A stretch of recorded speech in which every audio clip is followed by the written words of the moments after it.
¿Qué tal, amigos? Hoy les voy a contar mi experiencia con este conocido kit de amplificador lineal de HF, del que, en la web, hay infinidad de videos y documentación para armarlo y ajustarlo, y que, a pesar de su relativa simpleza para ponerlo operativo, requiere de algunos detalles de atención. Cuando lo ensamblé por primera vez, utilicé todos los componentes provistos en el kit y seguí al pie de la letra las instrucciones, pero luego de encenderlo e intentar ajustarlo, se recalentaron las resistencias de potencia y se me quemaron los dos transistores MOSFET. Sin saber el porqué y sin insistir demasiado en intentar restaurarlo, lo dejé en una caja y le canibalicé algunos componentes para otros proyectos, lo que hizo que se rompieran varias pistas del impreso, que es bastante delicado, y tiempo después me reencontré con él para darnos una segunda oportunidad. La instalación la realicé en un gabinete armado con una vieja caja de fuente de PC y dos piezas de aluminio mecanizadas como tapas para los conectores de entrada y salida de RF, la alimentación, los diodos LEDs y los interruptores. Le puse un generoso disipador de aluminio auxiliado por un cooler de PC montado en el espacio original que tienen estos en las fuentes de las viejas ATX. Mientras rearmaba todo con mucha más paciencia, me encontré con un par de detalles que me parece que fueron los que me hicieron fracasar en mi primer intento. El primer detalle que observé fue el bobinado sobre el transformador de entrada. Los extremos de los tubos internos y el calor aplicado en el cable original para soldarlo a la pista, sumado a que creo que lo ajusté mucho, hicieron que el aislante se derritiera y que el conductor tocara al borde del cilindro, generando una fuga en ese punto y neutralizando así a la señal inyectada desde la radio a la entrada del lineal. Esto, por supuesto, no quemó a los transistores finales, pero sí hizo que, al no poder ver RF en la salida, comenzara a reajustar muchas veces al preset de la tensión del BIAS, que no debía superar los 3.1 volts, en búsqueda de esa potencia que nunca apareció. El siguiente detalle fue el mismísimo preset, que no tiene un tope y gira 360 grados, pasando de valor máximo a mínimo sin inconvenientes, y, evidentemente, en algún momento lo giré de más, superando ampliamente a los 2.7 volts establecidos como valor óptimo y quemando inmediatamente a los transistores con casi 4,6 volts de tensión en los gates.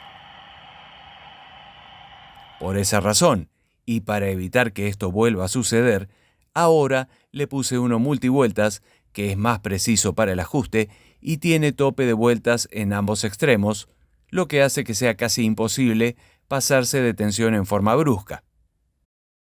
Con respecto al bobinado del transformador de entrada, además del propio aislante del alambre interno, esta vez lo enfundé también con un termocontraíble que, al tomar contacto con el calor, se ajustó bien al aislante original y evita que el conductor toque a las paredes del cilindro. Ahora bien, este lineal fue diseñado para funcionar con transmisores que cuentan con señal PTT para activarlo, como el Yaesu FT817KX2, y yo quería probarlo con alguna de mis radios de banda ciudadana que no cuentan con ese sistema. Para esto, le armé un pequeño circuito a la entrada que es un detector de RF. Este sistema elimina la necesidad de una señal externa PTT, permitiendo utilizarlo con casi cualquier equipo de HF que no supere los 5 watts de potencia de salida. Utiliza la misma señal de entrada desde el transmisor para conmutar del modo RX al modo TX. La señal de RF inyectada a la entrada llega filtrada por este capacitor C6 y luego rectificada por este diodo D2 hasta la base de Q4, que, al ser NPN y hacerse su base más positiva en presencia de la señal, entra en saturación y conduce enviando el negativo al terminal PTT del lineal, que es justamente lo que enviaría un conector PTT desde otro equipo, o lo que también haría el puenteo con el jumper JP2 a la masa, y que se utiliza inicialmente para el ajuste del BIAS sin modulación de entrada. Con esta señal negativa en la base de Q1, que es PNP, este entra en saturación,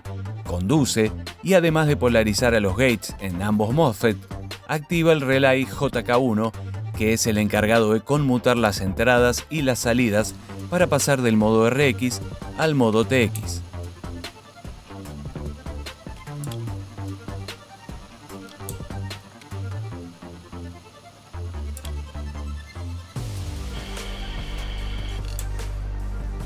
Me faltaría terminar algunas cosas, como el filtro pasabajos para 11 metros, que se intercalaría en este jumper JP1 que puenteé, y un atenuador de entrada de 3 decibeles que algunos recomiendan para no saturar a la entrada del lineal. También se suele instalar en esta ubicación indicada como R6 una resistencia de potencia de bajo valor entre los terminales de salida del T1 para reducir el ROE a la salida del transmisor base y que no viene incluida en el kit.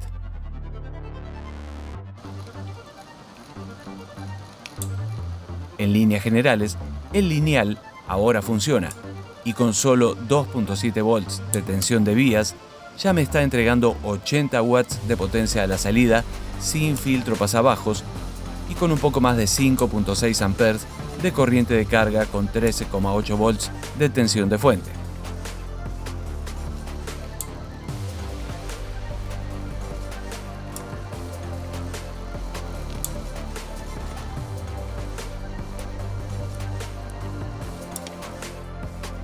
No hay mucho más para agregar. En la web hay mucha información sobre este amplificador y yo quería hacer mi aporte contando mi experiencia que tal vez le pueda servir a alguien como solución a un problema similar. Les mando un saludo a todos y nos vemos en el próximo video.